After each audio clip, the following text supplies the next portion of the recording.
হে নবী বলুন, আল্লাহ হচ্ছেন একক, অদ্বিতীয়, তার মতো আর কেউ নাই। তিনি কয়জন? একজন। আল্লাহুস সামাদ, তিনি অমুখাপেক্ষী, তিনি কারো মুখাপেক্ষী নন। লাম ইয়ালিদ ওয়া লাম ইউলাদ, আল্লাহ তাআলার কোনো ফ্যামিলি নাই, তার কোনো পরিবার নাই, কেউ তাকে জন্ম দেয়নি, আবার তিনিও কাউকে জন্ম দেননি। ওয়ালাম ইয়াকুল্লাহু কুফুয়ান আহাদ, কেউ তার সমতুল্য বা সমকক্ষ নয়। পৃথিবীতে আল্লাহ তাআলা মানুষের হেদায়েতের জন্য যত নবী এবং রাসূল পাঠিয়েছেন, সব নবীদের দাওয়াত একরকম ছিল না আলাদা আলাদা ছিল? জোরে বলেন। সবার কালিমা একরকম না দুই রকম? একরকম। এই পৃথিবীতে আল্লাহ তাআলা মানুষের হেদায়েতের জন্য যত নবী এবং রাসূল পাঠিয়েছেন, সকল নবী এবং রাসূলদের দাওয়াতি সম্ভাষণ একরকম ছিল, সকলের কালিমা একরকম ছিল। একজনের দাওয়াতি সম্ভাষণের সাথে আরেকজন নবীর দাওয়াতি সম্ভাষণের কোনো অমিল ছিল না, ভিন্নতা ছিল না, সকলের দাওয়াত ছিল একই রকম। আল্লাহ তাআলা কোরআনে কারীমে বলছেন, ওয়ালাকাদ বাআসনা ফি কুল্লি উম্মাতির রাসূলা আন ইবুদুল্লাহা ওয়াজতানিবুত তাগুত। আল্লাহ তাআলা বলছেন, আর অবশ্যই আমি প্রত্যেক জাতির জন্য, প্রত্যেক উম্মতের জন্য রাসূল পাঠিয়েছি, আর তাদের সকলকে আমি একই দায়িত্ব দিয়েছিলাম। সবাই গিয়ে তাদের উম্মতকে দাওয়াত দিয়েছেন, আনি ইবুদুল্লাহ, ইবাদত করতে হবে কার? সাইয়্যিদিনা আদম আলাইহিস সালাম থেকে নিয়ে একেবারে আখিরি নবী জনাবে মুহাম্মদুর রাসূলুল্লাহ সাল্লাল্লাহু আলাইহি ওয়াসাল্লাম পর্যন্ত সকল নবীদের দাওয়াত ছিল তাওহীদের দাওয়াত। তারা আল্লাহর একত্ববাদের দিকে মানুষকে ডেকেছেন। এজন্য সবার কালিমা একরকম ছিল, লা ইলাহা ইল্লাল্লাহ, লা ইলাহা ইল্লাল্লাহ, লা ইলাহা ইল্লাল্লাহ, লা ইলাহা ইল্লাল্লাহ মুহাম্মাদুর রাসূলুল্লাহ সাল্লাল্লাহু। বলেন তো, কোন নবীর সাথে কোন নবীর দাওয়াতের এই জায়গা থেকে কোনো পার্থক্য ছিল? পার্থক্য ছিল না। সবাই তাওহীদের দাওয়াত দিয়েছেন। তাওহীদ মানে হলো আল্লাহর একত্ববাদ। সকল নবী রাসূল মানুষকে এক আল্লাহর গোলামির দাওয়াত দিয়েছেন। এই জায়গা থেকে নবীদের একজনের সাথে আরেকজনের অমিল ছিল না মিল ছিল? সবাই জোরে বলেন, মিল ছিল না অমিল ছিল? মিল ছিল। সব নবী এবং রাসূল মানুষকে আল্লাহর গোলামির দিকে দাওয়াত দিয়েছেন। পৃথিবীতে তো এখন আর নবী রাসূল আসবেন না, নবী রাসূল আগমনের ধারাবাহিকতা বন্ধ হয়ে গিয়েছে। আমাদের নবী হলেন আখেরি নবী, তিনি খাতামুন নবিয়্যিন। আমাদের নবী পৃথিবীতে আসার আগে অন্যান্য নবীরা, একজন নবীর চলে যাওয়ার পরে আরেকজন নবী এসে উম্মতের দায়িত্ব নিতেন। কিন্তু এই উম্মতের দায়িত্ব কে নিবে, যেহেতু নবী বা রাসূল আসবেন না? সেজন্য আল্লাহর নবী বলে গিয়েছেন, ইন্নাল উলামা ওয়ারাসাতুল আম্বিয়া।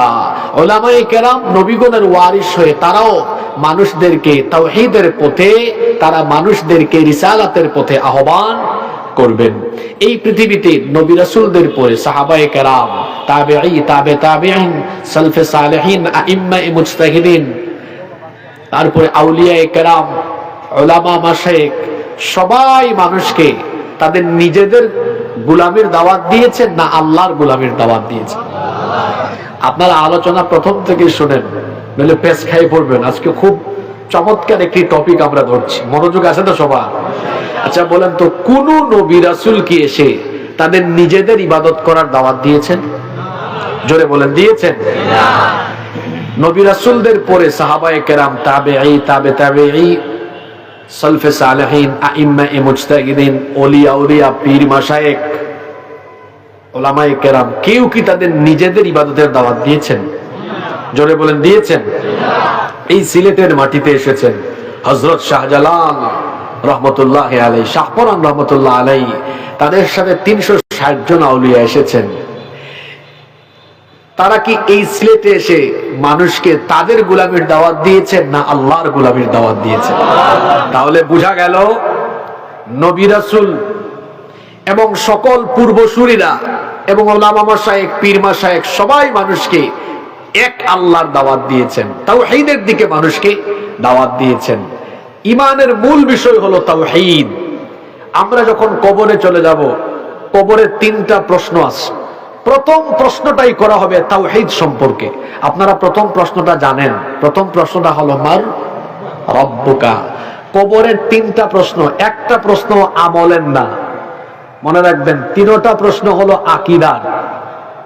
কবরে প্রশ্ন কয়টা বলেন তো? 3টা প্রশ্নের মধ্যে কোন একটা প্রশ্ন কি আমলের না আকীদার? দেখেন, মার রব্বুকা, তোমার রব কি? তারপরে মা দীনুকা, তোমার দিন কি? ওয়ামান নাবিয়ুকা, অথবা এই প্রশ্ন এভাবেও করা হতে পারে, আল্লাহর রাসূলের চেহারা মোবারক দেখিয়ে বলা হতে পারে, মা হাযার রাজুলু আল্লাযী বুইসা ফীকুম, ওনাকে কি চেনো যাকে তোমাদের কাছে প্রেরণ করা হয়েছে? এই 3টা প্রশ্ন, এগুলো কি আমল সংক্রান্ত না আকীদা সংক্রান্ত? জোরে বলতে হবে, কি সংক্রান্ত? তাহলে বোঝা গেল আমল পরে, আকীদা হলো আগে। এজন্য পৃথিবীর সমস্ত নবী রাসূলরা মানুষদেরকে আমলের দাওয়াত, আমলের তালিম দিয়েছেন পরে, আকীদার তালিম, আকীদার দাওয়াত দিয়েছেন আগে। আগে কি নামাজ রোজার কথা বলেছেন না এক আল্লাহকে চিনিয়েছেন? এক আল্লাহকে চিনিয়েছেন। আমার আপনার প্রিয় নবী রাহমাতাল লিল আলামিন 40 বছর বয়সে তিনি দাওয়াত আরম্ভ করলেন। গোটা মক্কায় তখন কাফির মুশরিকরা মূর্তি পূজা করত, আল্লাহর সাথে শরীক করত। তারা এক আল্লাহয় বিশ্বাস করত না, মূর্তি পূজা করত, কেউ বা পাথরের পূজা, গাছের পূজা।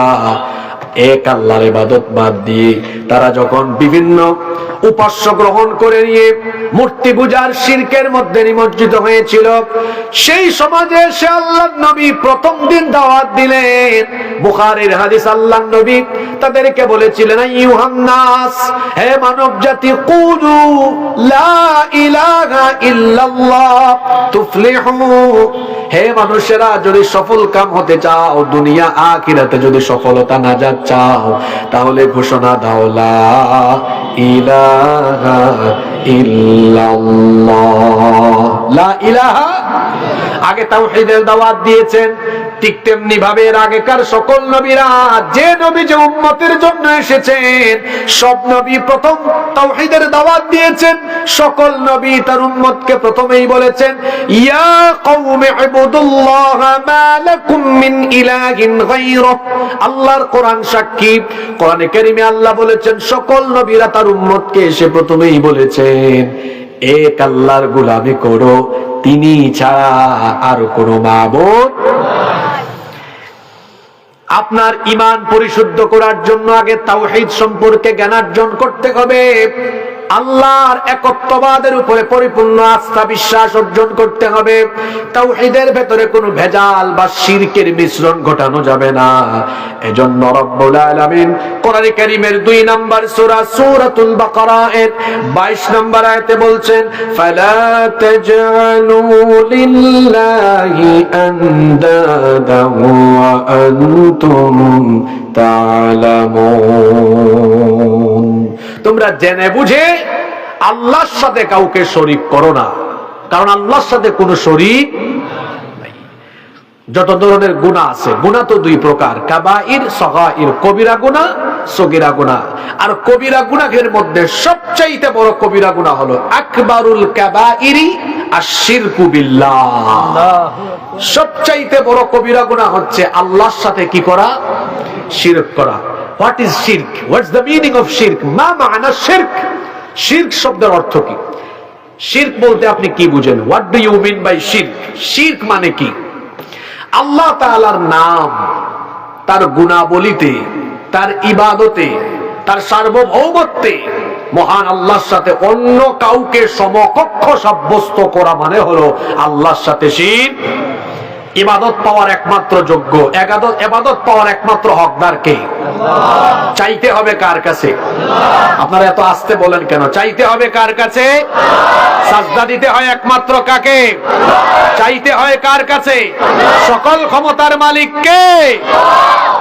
আজ আমার সমাজে কত শিরক আরম্ভ হয়েছে। গাইবের চাবিকাঠি একমাত্র গাইব জানেন একজন, তিনি কে? আপনার ঈমান ঠিক করেন। অনেকে বলে নবী রাসূল গায়েব জানেন। তো নবী রাসূল যদি গায়েব জানেন, আপনি কয়েকটা প্রশ্নের উত্তর দেন তো। আল্লাহর নবী যখন মেরাজ থেকে ফিরে আসলেন, এই কাহিনী আপনাদের জানা আছে না? তারপরে আবু জেহেলের গোষ্ঠী কি বলল?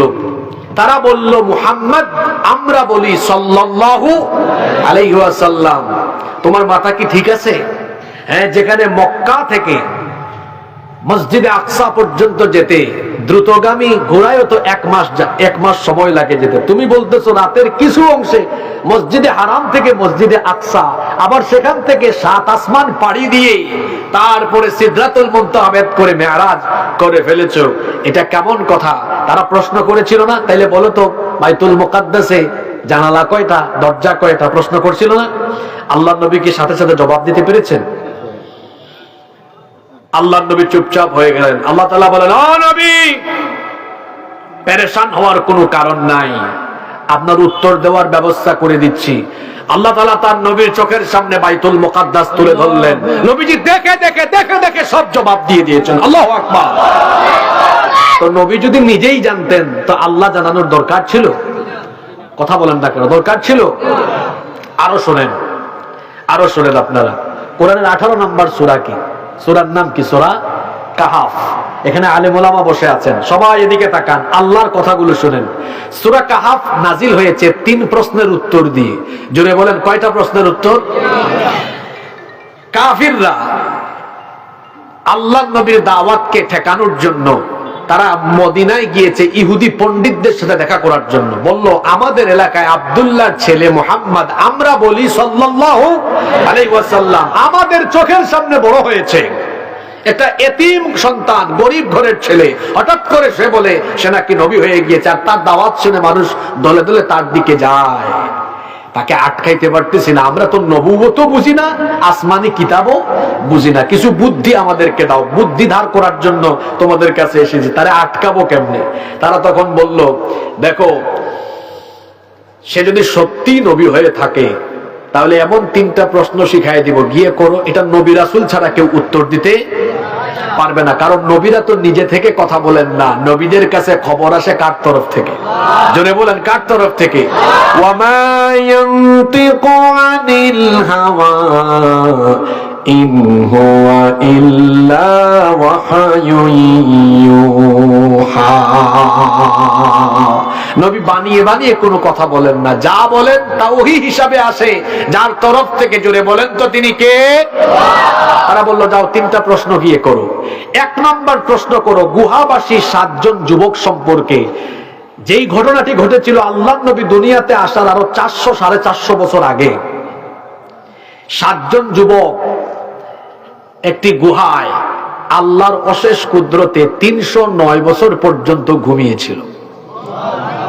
সুবহানাল্লাহ। তো আসতে বললেন, যাও তাকে গিয়ে জিজ্ঞেস করো কোন কারণে তারা গুহায় গেল, সেখানে কেন এতদিন ঘুমালো, তারপর ঘটনা কি হলো, পুরা ঘটনা গিয়ে জিজ্ঞেস করো। আপনারা বলেন তো, এত আগের ঘটনা আল্লাহ যদি না জানান কেউ বলতে পারবে?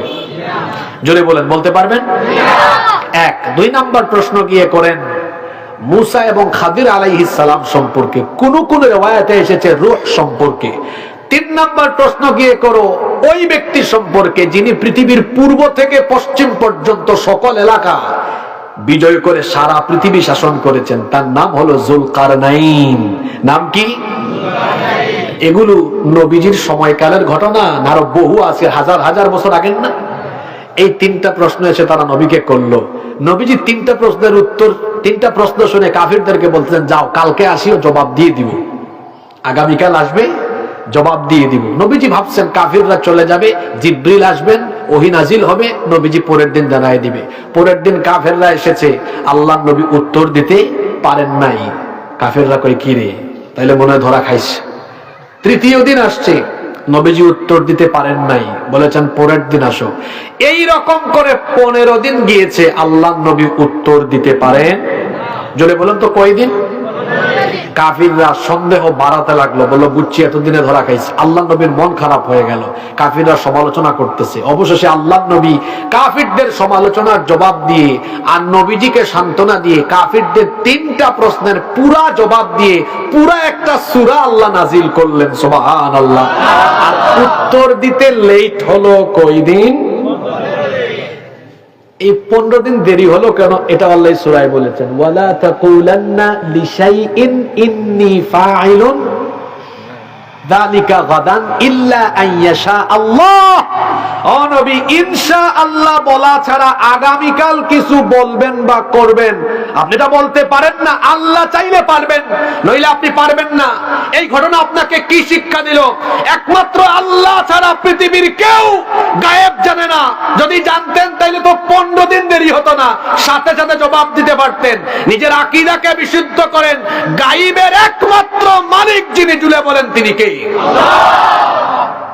আমি তো আপনাকে কোন পীর বাবার লেখা কিতাব থেকে দলিল দিচ্ছি না, সরাসরি দলিল হচ্ছে কোরআন থেকে। আল্লাহ বলছেন, ওয়া ইনদাহু মাফাতিহুল গায়বি লা ইয়ালামুহা ইল্লা হু ওয়া ইনদাহু মাফাতিহুল গায়বি লা ইয়ালামুহা ইল্লা হু ওয়া ইয়ালামু মা ফিল বাররি ওয়াল البحر وما تسقط من ورقة إلا يعلمها।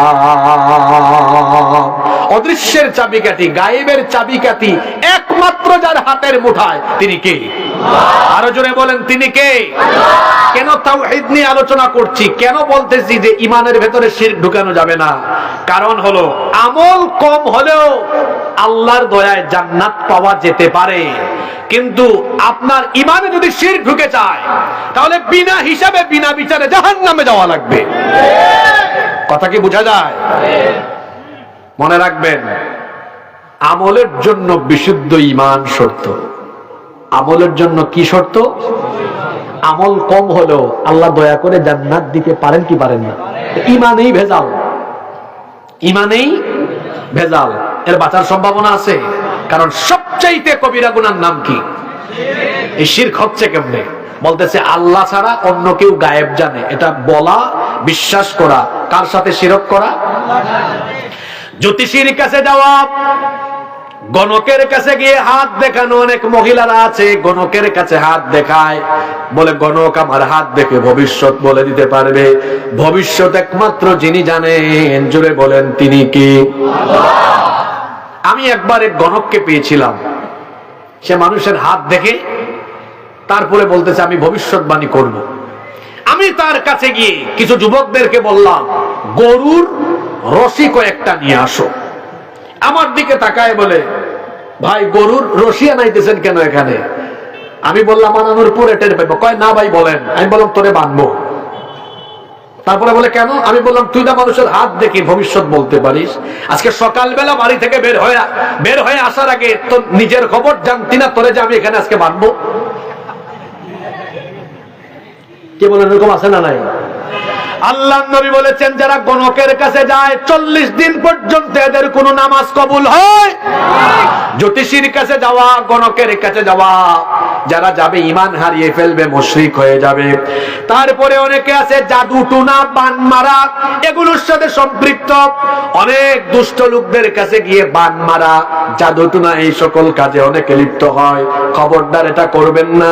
তারপরে অনেকে আছে হাতের মধ্যে আংটি ব্যবহার করে, বিভিন্ন ধরনের পাথরের আংটি ব্যবহার করে। নিয়ত যদি এটা থাকে যে এই পাথর আমাকে রোগ বালাই থেকে শিফা দিবে, নিয়ত এটা থাকলে পরে শিরক হয়ে যাবে। কারণ রোগ থেকে মুক্তি দেওয়ার মালিক কে? আমার হাতেও তো আংটি আছে। আপনি যদি এমনি ব্যবহার করেন, সৌন্দর্যের জন্য ব্যবহার করেন, কোনো অসুবিধা নাই। কিন্তু যদি মনে করেন এটা আমাকে রোগ বালাই থেকে হেফাজত করতে পারবে, তাহলে আল্লাহর সাথে শিরক হয়ে যাবে। কারণ রোগদাতা এবং রোগ থেকে মুক্তিদাতা যিনি, জোরে বলেন তিনি কে? তারপরে অনেকে আছে বিভিন্ন আল্লাহর ওলিদের মাজারে যায়। আমরা আল্লাহর ওলিদেরকে মহব্বত করি, ভালোবাসি, কারণ আমরা ইসলামের নেয়ামত বাংলাদেশে পেয়েছি আল্লাহর ওলিদের মাধ্যমে, ঠিক কিনা? আমরা আল্লাহর ওলিদেরকে মহব্বত করি, তাদেরকে ভালোবাসি। আল্লাহর কোন ওলি আমাদেরকে শিরকের তালিম দিয়ে যান নাই, বরং আল্লাহর ওলিরা শিরকের বিরুদ্ধে জিহাদ করেছেন, শিরকের বিরুদ্ধে সারা জীবন তারা কাজ করেছেন। কিন্তু আজকে আমাদের দুঃখ লাগে, অনেক বড় বড় আল্লাহর ওলিদের কবরকে কেন্দ্র করে সেখানে মাজার বানিয়ে বাজারের ব্যবস্থা করে মানুষের ঈমানকে লুটপাটের ব্যবস্থা করা হয়েছে, আছে না নাই? এই সিলেটবাসী ইসলামের নিয়ামত পেয়েছে হযরত শাহজালাল রহমাতুল্লাহ আলাইহির মাধ্যমে।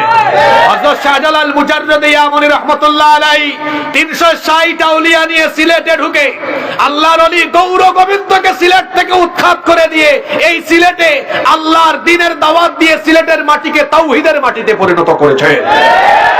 আজকে উনার মাজারে কি হচ্ছে আপনি দেখেন, বড় বড় ড্যাগ বসিয়ে টাকা কালেকশন করা হচ্ছে। আপনারা আমাকে বলেন তো, জীবিত মানুষের টাকা দরকার না মরা মানুষের টাকা দরকার? জীবিত মানুষের টাকা দরকার। তিনি দুনিয়া থেকে চলে গিয়েছেন, আল্লাহর ওলি আমাদেরকে যে দীক্ষা দিয়েছেন তার জীবন থেকে যে সকল শিক্ষাগুলো নিলে পড়ে আমাদের জন্য ফায়দা হবে, সেই শিক্ষা নিয়ে তো আমাদের জীবন পরিচালনা করার কথা। কিন্তু আজকে সেখানে কি হচ্ছে দেখেন, মাজারকে বাজার বানানো হয়েছে, বাজার বানিয়ে ড্যাগ বসিয়ে টাকা তোলা হচ্ছে। এই যে এত টাকা উঠে, রাতের বেলা কি হযরত শাহজালাল রহমাতুল্লাহ আলাইহি মাজার শরীফ থেকে উঠে সব টাকা নিয়ে তারপর চলে যান? কথা বলেন না কেন? এত পয়সা যায় কোথায়? খুলনার বাগেরহাটে আছে হযরত খান জাহান রহমাতুল্লাহ আলাইহির মাজার। আপনারা খান জাহান আলী রহমাতুল্লাহ আলাইহির নাম শুনছেন না? আমি 2019 সালে ওই দিক থেকে মাহফিল করে আসতেছি, দুপুর 11টা বাজে। তো কমিটির ভাইরা বলতেছে, হুজুর এটা হযরত খান জাহান আলী রহমাতুল্লাহ আলাইহির মাজার। আমি বললাম, যেহেতু আল্লাহর ওলির মাজারের পাশ দিয়ে যাচ্ছি, চলেন একটু একটা সালাম দিয়ে যাই, ভেতরে একটু যাই। গিয়েছি, যাওয়ার পরে দেখি ওখানে কুমির আছে। কে আছে? কুমিরকে হাঁস মুরুগ মানুষদের অনেক হাদিয়া তুফা মানুষ নিয়ে আসছে, হাঁস মুরুগ এগুলো দিয়ে চলে যাচ্ছে। আমি একজনকে জিজ্ঞেস করলাম, ভাই হাঁস মুরুগ এগুলো কারে দিয়া গেলেন? চুপ, বেশি কথা বলবেন না। বললাম, ভাই বলেন, আমিও কিনে দিব না আপনার থেকে, শুনলে আমি দেখি না আপনি দিচ্ছেন, আমি আপনার থেকে শিখি। কয়েকগুলো দিয়ে গিয়েছি মাজারে, নেক নিয়তে দিয়ে গিয়েছি। আমি বললাম, এগুলো খাবে কে? এখন আর কোনো কথা বলে না। তারপরে বললাম, দেখেন নাই এখানে কয়েকটা খাদেম বসে আছে, পেটগুলো তরমুজের সাইজের মতো, এরাই মাজারকে বাজার বানিয়ে, মাজারকে বাজার বানিয়ে মানুষের ঈমানকে আজ লুট করছে।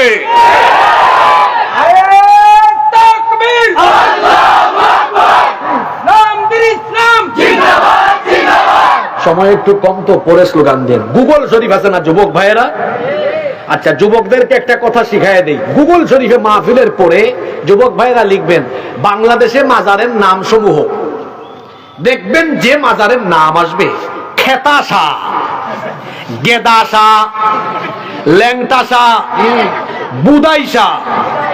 আপনাদেরকে হাসানোর জন্য বলতেছি, যে নামগুলো বললাম যদি আপনারা না পান জুতা দিয়ে আমারে মারেন। বুদাইশা, খেতাশা, ল্যাংটাশা চট্টগ্রামের সীতাকুণ্ড উপজেলার কুমিরাতে আছে হযরত মিয়া ডাইল চাউল রহমতুল্লাহ আলাইহির মাজার। চট্টগ্রাম শহরে আছে বদনা শাহ রহমতুল্লাহ আলাইহির মাজার। আপনারা চট্টগ্রামে মাজারটা দেখছেন? কেউ গিয়েছেন নাকি? বিরাট বড় বদনা আছে, গুগল শরীফ এখনই সার্চ করে দেখেন, আপনি পাবেন। তারপরে আপনি অবাক হয়ে যাবেন, গত বছর আমি রাজবাড়িতে গিয়েছি, তো রাজবাড়িতে যাচ্ছি, এখানে দেখলাম লেখা আছে জামাই পাগল বাবার দরবার শরীফ। তুরা সিলটি হইলাই দেনে মাক্কা দিন বাদে আইয়া হামাইছি সিলট না? আপনারা রাগ করে লিবা নিজের এলাকার মানুষ না? আমি সবসময় সিলটি মাতি সিলেটাইলে অন্তত 1 ঘন্টা ওয়াজ করলে 5-10 মিনিট হই, কারণ নিজের এলাকার মানুষের সামনে তো বেশি সময় নিজের কন্ট্রোলের ভিতরে রাখা যায় না, না কিটা? তো আমি যাই আর মাহফিল ওই দিন কুষ্টিয়া, তো যাইরাম রাজবাড়ি বাইদি, অঙ্কু দেখি বিরাট বড় এক গেট লেখা জামাই পাগল বাবার দরবার। আমি আমার ড্রাইভার সামনে কইলাম, ভাই একটু উবাউকা। তাই কইরা স্যার কিতা হইছে? কইলাম বহুত বড় জিনিস, আপনি দেখছেন না? আমি দেখছি। বাদে ছবি তুললাম, আমার ফেসবুক পেজ ফলো করলে হয়তো অনেকে দেখতেও পারেন আপনারা। ওদিন আমি ছবিটা তুললা ও ছবির উপরে আমার পেজও ক্যাপশন দিছি, জামাই পাগল বাবা একজন ফাইলিছি আমি। এখন বাংলাদেশও কিতা কোনো বউ পাগল ফিরুর আসেননি। হায় রে হায়, আমি পোস্ট লেখার বাদে 5 মিনিট গেছে না, মুন্সিগঞ্জ জেলার গজারিয়া থানা থাকি একজনে ছবি সুদ্ধা পোস্ট করছেন, হুজুর আমার বাড়ি গজারিয়া উপজেলা। ও দেখো ছবি সুদ্ধা আমিও তুললাম, আল্লাহ ইনো আসন বউ মস্তান রহমতুল্লাহ আলাই, জামাইও মিলে গেছে বউও। আর ইবাই খেতা আসন, খেতা সা বুদাইসা গেদাসা গেদিসা। হায় রে হায়, আপনারা কিন্তু আমার মাত হইন না মনে করেন ই হুজুর মনে হয় মারাত্মক ফিরাউলিয়া বিরোধী। আমি আমার বাড়ি তো সিলেট, আমি হযরত শাহজালাল রহমতুল্লাহ আলাইহির রুহানি সন্তান। আমরা কি করে পীরাউলিয়া বিরোধী হই? আমরা হক্কানি রব্বানি পীর মাসে কলিয়া উলিয়াদের বিরুদ্ধে নেই, বরং যারা মাজারকে বাজার বানিয়ে যে সকল ভণ্ড পীরেরা মানুষের ঈমান লুট করে তাদের সাথে আমাদের কোনো সম্পর্ক নাই। ইতাইনতে কিতা করেন? ও আচ্ছা, 2017 সালের ঘটনা এখন তুরা হইলাই। আমি ভারত সফরও আসলাম এই সময়। তো দিল্লিত আপনারা জানেন হযরত খাজা নিজামুদ্দিন আউলিয়া রহমতুল্লাহ আলাই তানোর কবরের ফাঁস দিয়া যাইলাম। তো এর মধ্যে খরচনে হইলা যেহেতু আল্লাহ মাজারের খান্দা পাইতে যাইলাম, তোরা একটা সালাম দিয়ে যাইবে হইলাম, তাইও হমাই যাইতেন। গিয়া দেখি হায় রে হায়, একজনের চেহারা দবদবে সাদা, চেহারা পাইতে চাইলে লাগে ই বেটা জান্নাত থাকি বাইক গেছে, বুঝছো নি? মাথার মধ্যে সাদা টুপি, এর বাদে সাদা আপনার পাঞ্জাবি, সবটা সাদা একবারে। জুতা লইয়াও হামাইবার লাগি দেয় না, একবারে গেট থাকি জুতা উতা আতলিয়া হামাইল লাগে। চিন্তা করলাম আতলিয়া হামাই যাই, দেখি দেনে ভিতরে কিতা হামানির বাদে দেখি ই খাদেম সাহেব রে বেঠিনতে ডিভাইরা আত্মাও ডিভাই দিরা। আচ্ছা হোকা চাইন একজন হক্কানি রব্বানি আলেম উলামা, সে কি পর্দা মেনটেন করে চলে না বেটি ওখানে দোয়াও করে? দোয়া করি না, কিন্তু যারা ইমান লুট করার কাজ করে তার ব্যাপারে আমরা কোনো সময় চুপচাপ থাকি। এই সিলেট হযরত শাহজালাল শাহপরান রহমতুল্লাহ আলাই 360 আউলিয়া, এই যে হযরত আল্লামা আব্দুল লতিফ চৌধুরী রহমতুল্লাহ আলাই, তাদেরও তো বলা একটা খেদমত আছে, মানে সিলেটও আছে না বলা একটা খেদমত। এই যে দারুল কেরাত, রমজান মাসও দারুল কেরাত হয়, এবং এই দারুল কেরাতর মাধ্যমে সিলেট বাংলাদেশের বিভিন্ন জায়গা এবং লন্ডন সহ বিশ্বের বাইরে অনেক দেশ মানুষ উপকৃত হন না। যে সকল পীরাউলিয়া, আমরা পীরাউলিয়া বিরোধী না। আপনারা দেখবা প্রতি বছর আমি এই যে কুমিল্লা ব্রাহ্মণবাড়িয়া কসবা আড়াইবাড়ি দরবার শরীফ মাহফিলে যাই না, আমি দেখুন না আপনারা অনেকে অনেক জায়গাতে আমরা যাই। যারা যে সকল দরবার ও মানুষরে সঠিক দিনই তালিম দেওয়া হয় তার সাথে আপনার কোনো দুশ্মনী, কিন্তু যারা মানুষের শিরকের দিকে আহ্বান করে তার ব্যাপারে আপনার গলার আওয়াজ সোচ্চার, গলার আওয়াজ বড় থাকবো, আছে না নাই? সম্মানিত ভাই হল, সম্মানিত বাবাও হল, হওয়াত আসলাম যে শিরক কিভাবে হয়। অনেকে আছে মাজারে গিয়ে সাজদা দেয়, সাজদা দেওয়ার সাজদা পাওয়ার একমাত্র হকদার কে? কোন জীবিত পীর, কোন মুর্দা পীরের সামনে সাজদা দেওয়া যাবে না। অনেকে আছে পীর বাবার একেবারে পায়ের মধ্যে চুমু দিবে, পায়ের মধ্যে সাজদার মতো পড়ে যাবে। মনে রাখতে হবে মাথা একমাত্র নত করতে হয় কার সামনে? আল্লাহ ছাড়া মুসলমানের মাথা আর কারো সামনে নত হবে না। অনেকে আছে মাজার ধোয়া, কবর ধোয়া, পানি পান করে বরকতের জন্য, এটাও আল্লাহর সাথে শিরক, কারণ বরকতের একমাত্র মালিক যিনি, জোরে বলেন তিনি কে? আবার অনেক জায়গা আছে মাজারের গিলাফ, এটাকেও বরকতের জন্য, কিংবা কবরের মাটিকে অনেকে বরকতের জন্য নিয়ে এসে এটা থেকে তাবিজ বানায়, গলায় লটকায় হাঁটে। এইরকম করে বরকতের জন্য তাবিজ গলার মধ্যে লটকায় হাঁটা, মাজারের কবরের মাটি লটকায় হাঁটা, বরকত মনে করা, এটাও আল্লাহর সাথে শিরক করা। আবার অনেকে আছে মাজারের মধ্যে উরুস বসায়, এইরকম আছে না নাই?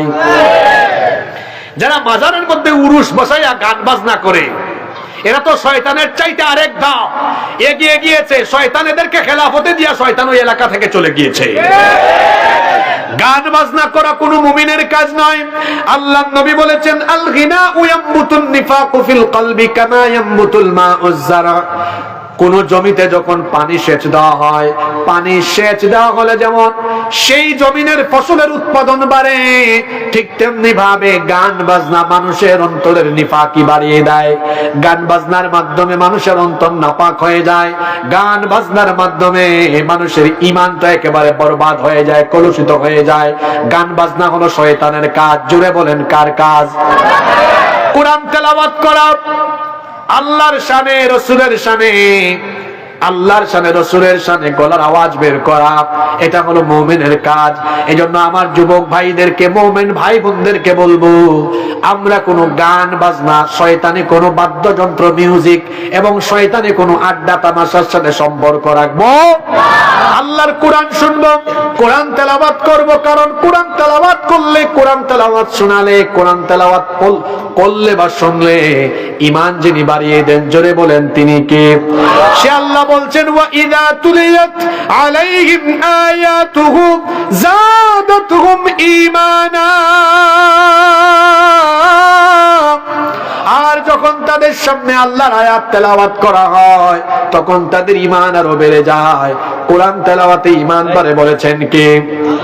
আপনার যদি গান শুনতে মন চায়, এই থাক দিন দিন ঝাঁকানাকা নাপাক গান বাদ দিয়ে আপনি আল্লাহর শানে গান শোনেন, আল্লাহর শানে গান বলেন। কারণ আল্লাহর শানে যে গান বলা হয় বা গাওয়া হয়, সেই গান সুন্দর কম না বেশি? তোমার নামে যদি গান গাওয়া হয়, গান সুন্দর হয়। তোমার নামে যদি গান গাওয়া হয়, গান সুন্দর হয়। তোমার সৃষ্টি পানে যদি চাওয়া হয়, চোখ সুন্দর হয়। তোমার নামে যদি গান গাওয়া হয়, গান সুন্দর হয়। কার নামে? আল্লাহর নামের গান যেমন সুন্দর, আল্লাহ তেমন। দুনিয়া সুন্দর, মানুষ সুন্দর, আসমান সুন্দর, জমিন সুন্দর, সুন্দরে সুন্দরে পাল্লা। জানি না কত সুন্দর তুমি আল্লাহ, জানি না কত সুন্দর তুমি আল্লাহ। সুবহানাল্লাহ। এগুলা গান, এগুলা শুনেন। এই সকল গানের ভেতরে, সঙ্গীতের ভেতরে, গজলের ভেতরে হৃদয়ের খোরাক আছে না নাই? আল্লাহ নবীর শানে গজল গান আমার জাতীয় কবি কত সুন্দর করে লিখেছেন। ত্রিভুবনের প্রিয় মুহাম্মদ এলো রে দুনিয়ায়, রে সাগর ভালো লাগেনি আপনারা? যুবক ভাই হল, আপনারা অবাই হবাই গিয়া গান বাজনার তালে তালে তাল দিন। আর আমার জাতীয় কবি হায় রে হায়, আজান হইন না, আজান লইয়া তাইলেন। সুবহানাল্লাহ। মসজিদেরই পাশে আমায় কবর দিও ভাই, যেন করে থেকে মুয়াজ্জিনের আজান শুনতে পাই। মসজিদেরই পাশে আমায় কবর দিও ভাই, আমার গোরের পাশ দিয়ে ভাই নামাজিরা যাবে, পবিত্র সেই পায়ের ধ্বনি এ বান্দা শুনতে পাবে। গোর আযাব থেকে গুনাহগার পাইবে রেহাই, মসজিদেরই পাশে আমায় কবর দিও ভাই। বলেন আমিন। আমার দেশে সাইবুম আছে, কলরব আছে, এরকম অনেক ভালো ভালো সঙ্গীত শিল্পী এবং শিল্পী গোষ্ঠী আছে। এদের গান শুনবেন, এদের গজল শুনবেন। নাপাক কোন গান বাজনা কিংবা গান বাজনা, নারী পুরুষের অবাধ মেলামেশায় যেখানে ওরস হয়, এই শয়তানি আত্মার সাথে মুসলমানের কোনো সম্পর্ক নয়। মুসলমানের সম্পর্ক হবে কোরআনের সাথে। জোরে বলেন কিসের সাথে? আমি তো আজ 14 বছর ধরে সিলেটের বাহিরে। আমি যখন সিলেটে পড়াশোনা করতাম, দেখতাম প্রতি বছর হযরত শাহজালাল মুজাদ্দিদ আমির রহমাতুল্লাহ আলাইহির মাজার শরীফে সেখানে বছরে একবার লাকড়ি ভাঙ্গা হয়। কিতা ভাই হল যুবক ভাই হল ওইনি না মিশা মাতলাম আমি উরুস করে আল্লাহর ওলি আপনার এই হিকায়া গেছেন উরুস করবার লাগে মাতুকা। সম্মানিত বাবারা ভাইয়েরা, আল্লাহর ওলিদেরকে আমরা ভালোবাসি, তাদেরকে আমরা মহব্বত করি, কিন্তু এই সমাজে এই দেশে অনেক মানুষ বের হয়েছে যারা আল্লাহর ওলিদের নাম ভাঙিয়ে নিজেদের পকেট ভরপুর করার জন্য বিনা পুঁজির মাজার ব্যবসা করে মানুষের ঈমান লুট করছে। আল্লাহর ওলিদের ব্যাপারে আমাদের কোনো কথা, আল্লাহর ওলিদের বিরুদ্ধে আমাদের কোনো পদক্ষেপ নাই, বরং আল্লাহর ওলিদেরকে আমরা ভালোবাসি, কিন্তু আল্লাহর ওলিদের মাজারকে বাজার বানিয়ে বিনা ব্যবসার পুঁজি করে কথা বুঝছেন নি আমার, কিন্তু কোনো পুঁজি আসেনি। পুঁজি হইল কি আরে ও ফির বাবার খাদিম হয়ে গেল আমি বা এনার নাম ভাঙ্গাইয়া বই গেলাম দরবার এখান বানাইয়া, আর বিনা পুঁজির ব্যবসা চলে। আল্লাহর ওলি হলে আমরা মহব্বত করি, তারারে আমরা ভালোবাসি, তারার যত ভালো ভালো আদর্শ আছে আদর্শগুলো আমরা গ্রহণ করিয়া সেইভাবে আমরা নিজেদেরকে গড়িয়া তোলার চেষ্টা করি। হযরত শাহজালাল রহমতুল্লাহ আলাইহির কাছ থেকে কি শিক্ষা নেওয়ার বিষয় আমরা নাই? জোরে হোকা আছে না নাই? হযরত শাহজালাল রহমতুল্লাহ আলাইহি গৌর গোবিন্দরে যেভাবে তাই সিলেটটাকে জিহাদের মাধ্যমে উৎখাত করে দিয়েছেন, আমরা হযরত শাহজালাল রহমতুল্লাহ আলাইহির উত্তরসূরি হিসাবে আমরাও এই সিলেট তথা বাংলাদেশে কিংবা ইসলাম আর মুসলমানদের বিরুদ্ধে যারা অবস্থান নেবে আমরাও জিহাদের মাধ্যমে মোকাবেলা করার জন্য প্রস্তুত আছি। আমরা তো শিক্ষা নিব, কিন্তু আমরা তাদের মাজারকে কেন্দ্র করে মাজারকে বাজার বানিয়ে উরুসের ব্যবসা কিংবা সেখানে গরু ছাগল বিভিন্ন জিনিসের হাদিয়ার কেন্দ্রস্থল বানিয়ে নতুন করে ব্যবসা কেন্দ্র মাজারকে বাজার বানাবে যারা, আমরা তাদের ব্যাপারে সোচ্চার আছি, থাকবো ইনশাআল্লাহ। সম্মানিত বাবারা, আমার প্রিয় যুবক ভাইয়েরা, ঈমান এর ভেতরে শিরক ঢুকে গেলে জীবনের সকল আমলকে বরবাদ করে দিবেন কে? জোরে বলেন, বরবাদ করে দিবেন কে? আমাদের সমাজে প্রচলিত কয়েকটা শিরকের কথা বলছিলাম। মিনারের সামনে যাওয়া, সৌধের সামনে গিয়ে নীরব থাকা, কিংবা মাজারের ফুল নিয়ে যাওয়া, অথবা আগুনের সামনে মাথা নত করে থাকা, এটা আল্লাহর সাথে শিরক করা। মুমিন একমাত্র মাথা নত করে কার কাছে? একজন মানুষ মারা গিয়েছেন, তার কবরে আমরা ফুল নিয়ে গেলে ওই মরা মানুষের কোনো লাভ হবে না, কারণ আমরা যদি তার জন্য দোয়া করি এই দোয়া তার কাজে আসবে। মনে রাখবেন, কথাটা ভালো করে শুনেন, মৃত মানুষ জীবিত মানুষের দোয়ার মুখাপেক্ষী, জীবিত মানুষ কখনো মৃত মানুষের মুখাপেক্ষী হতে পারে না। সাঁতার না জানা কোনো মানুষ পানিতে পড়ে গেলে সে যেমন পারে থাকা মানুষের দিকে অসহায়ের মতো তাকায়, দেখে কেউ আমাকে পানি থেকে উঠায় কিনা, ঠিক তেমনি কবরে থাকা মানুষেরা আমাদের দিকে তাকিয়ে থাকে কেউ আমার জন্য দোয়া করে কিনা। আমরা ফুল দিলে তার কোনো লাভ হবে না। এই যে 21শে ফেব্রুয়ারি আমরা আমাদের দেশের শহীদদের কবরে ফুল নিয়ে যাই, 16ই ডিসেম্বর আমরা যে স্মৃতিসৌধে ফুল নিয়ে যাই, তারপরে দেখা যায় 21শে ফেব্রুয়ারি, 16ই ডিসেম্বর, 26শে মার্চ গান বাজনা বাজায়া উৎসব পালন করে। বলেন তো শহীদের কি কোনো লাভ বা ফায়দা এখানে আছে নাকি? বরং আমরা যদি তার পরিবর্তে কুরআন তেলাওয়াত করে, আমরা যদি তাদের জন্য দুয়ার অনুষ্ঠানের আয়োজন করি, এই দোয়া তাদের জন্য কাজে লাগবে কি লাগবে না? এই জন্য আমরা মৃত মানুষের জন্য দোয়া করব, কারণ মৃত মানুষের জন্য দোয়ার দরকার আছে না নাই? ঠিক তেমনি ভাবে কোন কবরের কাছে কোন মাজারে গিয়ে চাকরির বরকতের জন্য, ব্যবসা বাণিজ্যের বরকতের জন্য সেখানে মান্নত করা যাবে না। সেখানে গিয়ে অনেকে আছে সুতা টানায়া দেয়, অনেকে আছে বাচ্চা কাচ্চা হয় না বলে অনেক মাজারে যায় গিয়ে মাথা নত করে সাজদা দেয়। আল্লাহর কসম, আমি নিজের চোখে এরকম অনেক ব্যক্তিকে দেখেছি মাজারের মধ্যে সাজদা দেয়। মাজারের মধ্যে আমাদের মতো কিছু লোক আছে শুধু টুপি আর জুব্বা লাগাইয়া অনেক মানুষকেও মাজারের সামনে নিয়ে গিয়া সে নিজেও মুশরিক, মানুষকেও মুশরিক বানায়।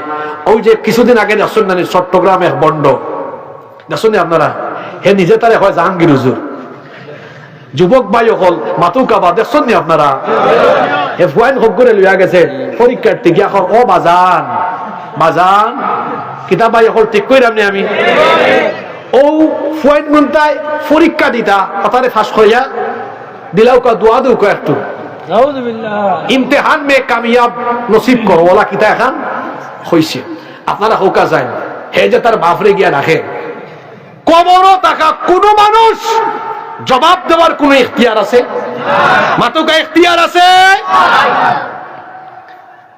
আপনি যে গিয়া মাদারও সন্তান চাই না ইয়া আল্লাহ ইয়া আল্লাহ ইয়া আল্লাহ এই কি জাতি মান আপনার হোকা চান কুকুর আমরা একবারে খাঁটি ভাষায় হইলাই কুত্তা না নি কুত্তায় বছর বাচ্চা দেয় ফোটা আল্লাহ মাতুকা দেয় আপনারা অভাব নাই না পড়াইলা একবারে আচ্ছা হোকা চান হে কোন বাবার কাছে কতবার যায় হায় রে হায় নামাত লই বলে যায়নি ও যুবক ভাই অকল মাতুকা যায়নি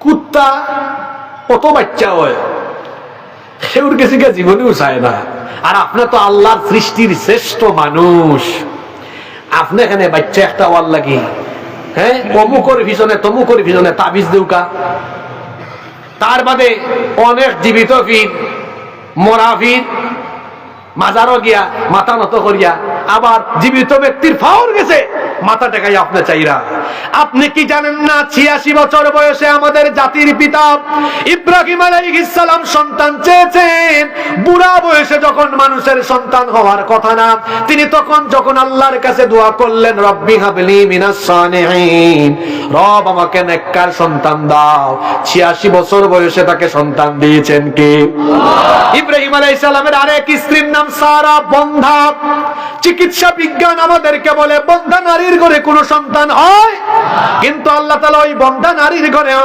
সাইয়েদনা ইসহাক আলাইহিস সালাম দান করেছেন জাকারিয়া আলাইহিস সালামের সন্তান ছিল না তার স্ত্রী ছিলেন বন্ধা জাকারিয়া আলাইহিস সালামের বন্ধা স্ত্রীকেও যিনি সন্তান দিয়েছেন তিনি কি তিনি আল্লাহর কাছে দোয়া করেছিলেন রব্বি লা তাদার আলাল রব্বি লা তাদার তিনি বলেছিলেন কিটা জানো দোয়াটা রব্বি লা তাদারনি ফারদান ওয়া আনতা খায়রুল ওয়ারিসিন রব্বি লা তাদারনি ফারদান ওয়া আনতা খায়রুল ওয়ারিসিন আল্লাহ তুমি আমাকে উত্তরাধিকারীহীন বানিয়ে দিও না তুমি আমাকে সন্তান দান করো তাকে কি আল্লাহ সন্তান দেন নাই আপনার ঈমান এত দুর্বল কেন ওই দিকে হাজবেন্ডও নাই স্বামীও নাই এক নারী নাম হলো মারিয়াম আলাইহিস সালাম স্বামী ছাড়া এই নারীর পেটে সন্তান দিয়েছেন কে সন্তান হয় না বিয়ে করেছেন 12 বছর 14 বছর হয়ে গিয়েছে হতাশ হবেন না তাহাজ্জুদের নামাজে আপনি চোখের পানি ছেড়ে দেন আল্লাহর কাছে চাওয়ার মতো চান আমার আল্লাহ হলেন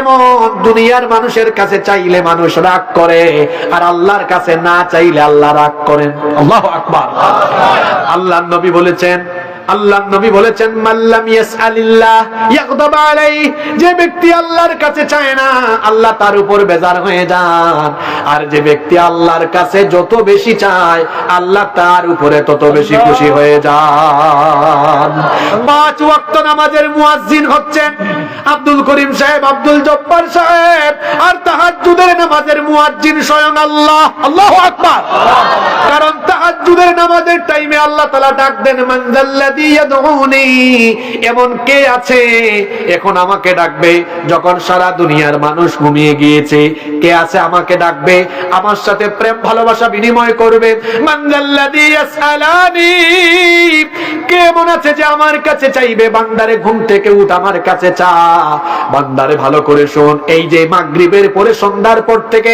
আস্তে আস্তে আস্তে আস্তে করে সব মানুষ তার ঘরের দরজা বন্ধ করে দেয় গেট লাগায়া দেয় রাতের বেলা সকলের দরজা বন্ধ হয়ে যায় কিন্তু আল্লাহর রহমতের দরজা খোলা থাকে এই জন্য পীরের দরবারে নয় আপনি আল্লাহর রহমতের দরবারে আল্লাহর কাছে চান দেখবেন আপনাকে সন্তান যিনি দিয়ে দিবেন জোরে বলেন তিনি কে আল্লাহর সাথে শিরক করবেন না একমাত্র চাইতে হবে কার কাছে সূরা ফাতিহাতে তো আল্লাহ আপনাদেরকে এই শিক্ষা দেন ইয়াকা নাবুদু ওয়া ইয়াকা নাস্তাঈন কেউ চুপ থাকবেন না সওয়াবের নিয়তে আমার সাথে বলেন ইয়াকা নাবুদু ওয়া ইয়াকা নাস্তাঈন আমরা একমাত্র গোলামি করি কার আরো জোরে বলেন কার একমাত্র একমাত্র সাহায্য চাই আমরা কার কাছে?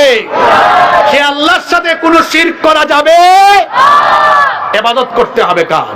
আল্লাহ তাআলা বলছেন ওয়া'বুদুল্লাহ ওয়া লা তুশরিকু বিহি শাইআ, এক আল্লাহর ইবাদত করো, তার সাথে কাউকে শরীক করো না, কারণ তিনি হলেন একক অদ্বিতীয়। আয়াতুল কুরসির ভেতরে আল্লাহ সেই কথা বলেছেন, পড়েন আমার সাথে, আল্লাহু লা ইলাহা ইল্লা হুয়াল হাইয়ুল কাইয়্যুম। একজন চুপ থাকবেন না, মহব্বতে তিলাওয়াত করেন, বলেন আল্লাহু লা ইলাহা ইল্লা হুয়াল হাইয়ুল কাইয়্যুম। আল্লাহ হচ্ছেন তিনি, যিনি ছাড়া কোনো ইলাহ নাই, যিনি চিরঞ্জীব এবং চিরস্থায়ী। যখন কিছু ছিল না তখনও তিনি ছিলেন, যখন কিছু থাকবে না তখনও তিনি থাকবেন। তিনি কে? হুয়াল আউয়ালু ওয়াল আখিরু ওয়াল যাহিরু ওয়াল বাতিনু ওয়া হুয়া বিকুল্লি শাইইন আলীম। তিনি প্রথম, তিনি শেষ।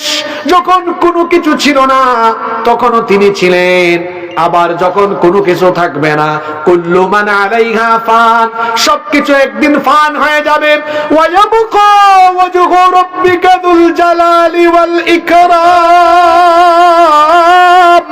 কিন্তু একজন অবশিষ্ট থাকবেন, তিনি কে? মুমিন একমাত্র সে আল্লাহর ইবাদত করবে, আল্লাহ ছাড়া আর কারো ইবাদত করবে না, আল্লাহ ছাড়া কারো সামনে মাথা নত করবে না, আল্লাহ ছাড়া কারো মুখাপেক্ষী হবে না, আল্লাহ ছাড়া কারো কাছে সাহায্য চাইবে না। সেই মুমিন ইবাদত করবে আল্লাহর, সাহায্য চাইবে আল্লাহর কাছে, মাথা নত করবে আল্লাহর কাছে, চাওয়ার দরকার হলে চাইবে আল্লাহর কাছে। মাজারে যাবে না, পীরের কাছে যাবে না, উরুসে যাবে না। সেই মুমিন তার জীবনের সকল কিছু সঁপে দিবে যার কাছে, তিনি কি? আজকে আল্লাহর ইবাদতে শিরক হয়। আশ-শিরকু ফিল ইবাদাহ, আল্লাহর ইবাদতে শিরক হয়। এমনকি আশ-শিরক ফিল উলুহিয়্যাহ, আল্লাহর সার্বভৌমত্বের সাথে শিরক হয়। শিরক নিয়ে বলতে গেলে লম্বা সময়, কয়েকদিন ধারাবাহিক আলোচনা করলে তখন এর হক আদায় করা যাবে। আজকে একেবারে ঘরে, বাহিরে, সমাজে, এমনকি আপনার দেশের রাষ্ট্র পর্যন্ত রাষ্ট্রীয়ভাবে শিরক হচ্ছে। শিরক হচ্ছে। কিভাবে শিরক হচ্ছে দেখেন। এই পৃথিবী পরিচালনার জন্য আল্লাহ একটি আইনের কিতাব দিয়েছেন, মহাগ্রন্থ আল কোরআনুল কারীম। এই কোরআন শুধু ধর্মীয় কিতাব নয়, বরং এটি হচ্ছে পূর্ণাঙ্গ জীবন বিধান। আমাদের জীবনের সকল সেক্টর পরিচালনা করার জন্য এই কোরআন দিয়েছেন কে? এই কোরআনে শুধু নামাজ রোজার কথা নয়, নামাজ রোজা ইবাদত বন্দেগীর পাশাপাশি কিভাবে আমাদের পরিবার চলবে, সমাজ চলবে, দেশ চলবে, সব কিছুর ব্যাপারে দিক নির্দেশনা দেওয়া আছে না নাই? আছে বলেই তো আল্লাহর নবী এই কোরআন দিয়ে 10 বছর মদিনার রাষ্ট্র পরিচালনা করে পৃথিবীবাসীর জন্য, এই উম্মতের জন্য দৃষ্টান্ত রেখে গিয়েছেন যে কোরআন দিয়ে রাষ্ট্র পরিচালনা করলে, দেশ চালালে, সেই দেশে চুরি থাকে না, ডাকাতি থাকে না, দুর্নীতি থাকে না, লুটপাট থাকে না। আজকে আমাদের দেশে কিছু মানুষ বের হয়েছে, তারা বলে যে কোরআন দিয়ে রাষ্ট্র গঠন করা, কোরআন দিয়ে রাষ্ট্র পরিচালনার কথা বলা, এটা নাকি ধর্ম ব্যবসা।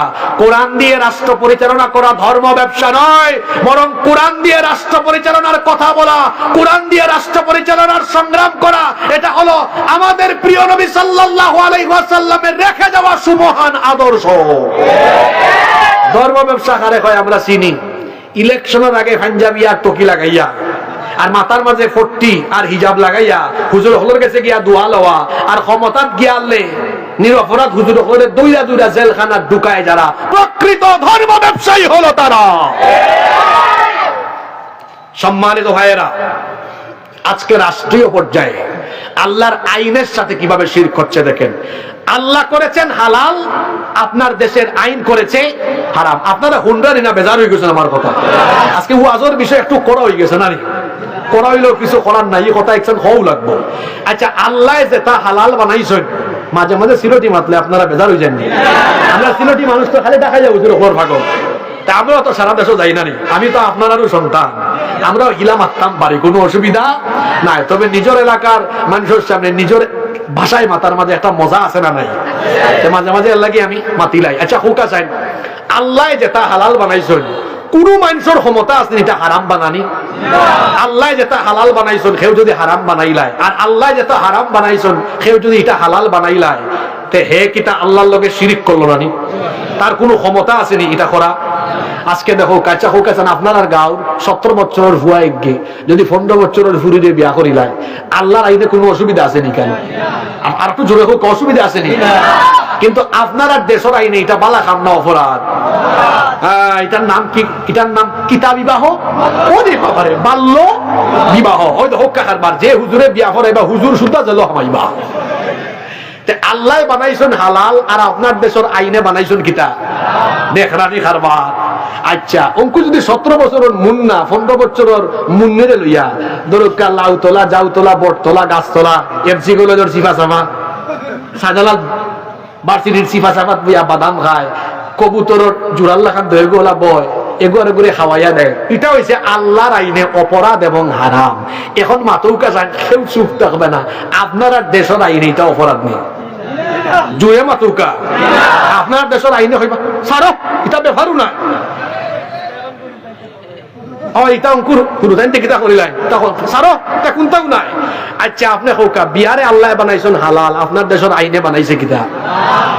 আর জিনা বেবিচারে আল্লাহ বানাইছেন হারাম। আপনারা বুঝেনি আমার কথা? আল্লাহ বানাইছেন হারাম, আপনার দেশের আইনে বানাইছে কিতা? এইভাবে করে আল্লাহ করেছেন হালাল, দেশের আইন যদি করে হারাম। আল্লাহ করেছেন হারাম, দেশের আইন যদি করে হালাল। এটা হলো রাষ্ট্রীয় পর্যায়ে আল্লাহর ইবাদতে শিরিক করা। আই শিরিক দেখুক রাষ্ট্র পর্যন্ত আরো হইতাম নি না, বাদ দিলাইতাম আরো কড়া কড়া কথা আছে, হইতাম নি। আচ্ছা মদ আল্লাহর আইনও কিতা হালাল না তুরা তুরা জায়েজ আছে? সাফ হারাম। ইন্নামাল খামরু ওয়াল মাইসিরু ওয়াল আনসাবু ওয়াল আজলামু রিজসুম মিন আমালিশ শাইতান। আল্লাহ কইলা এটা শয়তানি খাম, ফাজতানিবু। এটাটা কি? বিরত। এটা হারাম। হারাম করছেন কে? আপনার আর দেশের আইনে দেখি আইন খেখে জানেন হক্কা জানেন, আপনার আর দেশের আইনে এটা হারাম না কিটা একবারে সারা না। এটা হচ্ছে সীমিত পরিবেশে খাইলাও। এর লাগি নামও দিয়েছেন মাদক নিয়ন্ত্রণ সুরার সুরা হলো নাম দেন। এটার নাম হইতো আছিল মাদক নির্মূল অধিদপ্তর। এর নাম দিছে কিতা? মাদক নিয়ন্ত্রণ, মানে খাও তবে নিয়ন্ত্রিত মাত্রায়। আমি গত বছর পাবনা মাহফিল দিলাম, পাবনা। তো এর আগের দিন মাহফিল আছিল গাজীপুর, ডাকাত আমরা তারছি। তো পরের দিন গুলশানও আমি আর আমার সফর সঙ্গী যারা আমরা এক রেস্টুরেন্টও যাইতাম আপনার ইয়ে করবার লাগে, লাঞ্চ করবার লাগে। তো দুপুরের খাবার খাইবার লাগি গুলশানও আমরা এক জায়গায় থামাইছি। এর বাদে আমরা এক রেস্টুরেন্টও আমাইতাম লাগা। এক রেস্টুরেন্টের সাইনবোর্ডে আমার চোখ পড়লো, ইনো লেখা আছে, ওই দেখো কা সুরার সুরা হলো লেখা, লেখা তৈছে এখানে মাদক নিয়ন্ত্রণ অধিদপ্তরের অনুমোদিত বিশেষ বারের ব্যবস্থা রয়েছে। অর্থাৎ মাদক নিয়ন্ত্রণ অধিদপ্তর তাকে অনুমতি লওয়া লাইসেন্স প্রাপ্ত বিশেষ বারের ব্যবস্থা আছে, যারা লাইসেন্স আছে হামাও আর মারো। আল্লাহ করছেন আপনারা আসিবার লাগে হইলাম না কিতাব লাইছে আল্লাহ করছেন বিলকুল হারাম।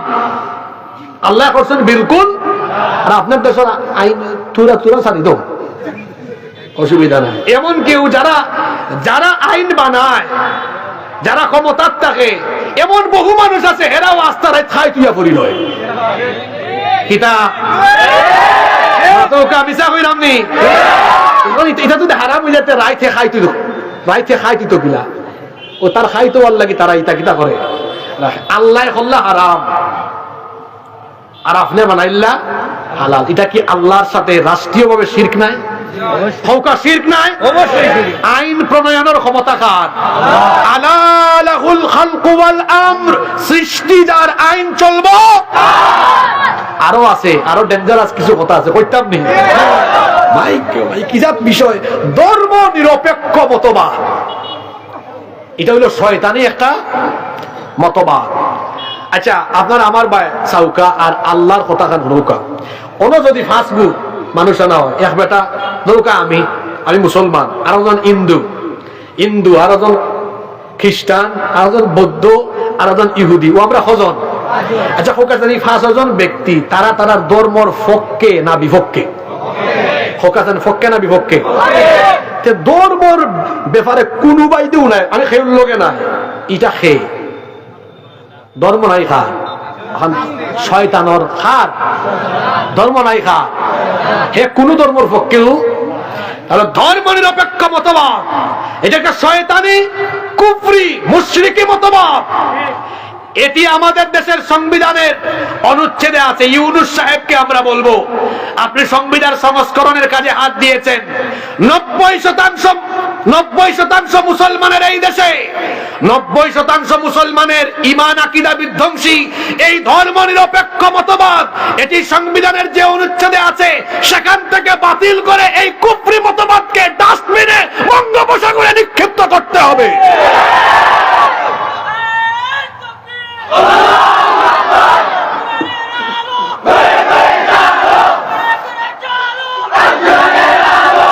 শিরিক করতে করতে কুয়াইগা শিরিক হামাইছে, বুঝলেন আপনারা?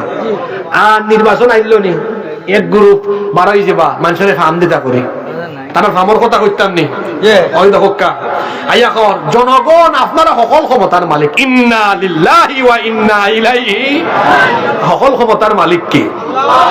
আন্নাল কুওয়াতা লিল্লাহি জামিআ।